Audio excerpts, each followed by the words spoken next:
మా ఊర్లో 42 బయోగ్యాస్లు ఉన్నాయి. ఇంకా 17 మందికి లేవు.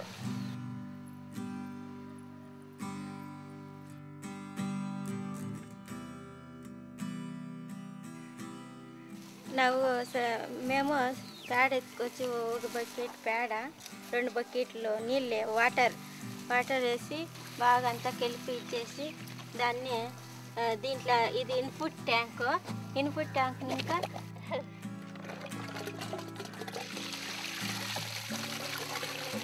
డూము దీన్ని కలిపేసిండే పేడ అంతా లోపల ఇంకా డూము దీంట్లోకి పోయి మళ్ళీ ఈతవ అదంతా బాగా గ్యాస్ ఇంప్రూవ్ అయ్యి మళ్ళీ పైప్ ముఖాంతరము గ్యాస్ పోతుంది. ఇది ఆఫ్ ఇది ఓపెన్ దీన్ని ఓపెన్ చేస్తాము.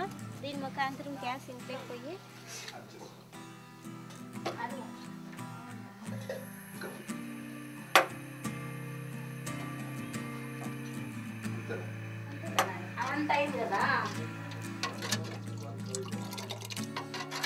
బయోగ్యాస్ కావాలంటే సార్ ఇది ప్రతి దానికి ఇది కిట్లు ఎరుకోచుకొని హెల్త్ ఆరోగ్యం బాగుంటాండలేదు సార్. ఫస్ట్ మెయిన్ అంటే ఆరోగ్యం సరిగా ఉంటాండలేదు.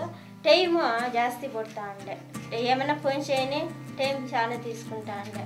ఇప్పుడు పాత్రలు ఇచ్చేదానికి అంతా టైం చాలా తీసుకుంటా ఉండే.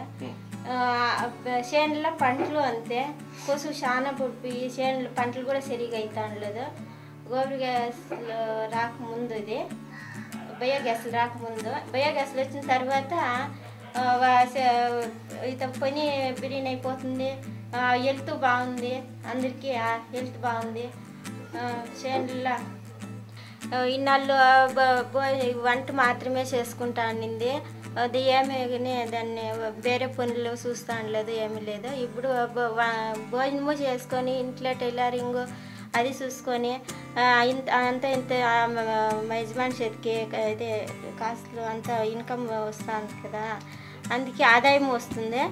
అదే దీనిగా ఇప్పుడు టైం ప్రకారము సేద్యాలు అంతా అవుతాండి సార్.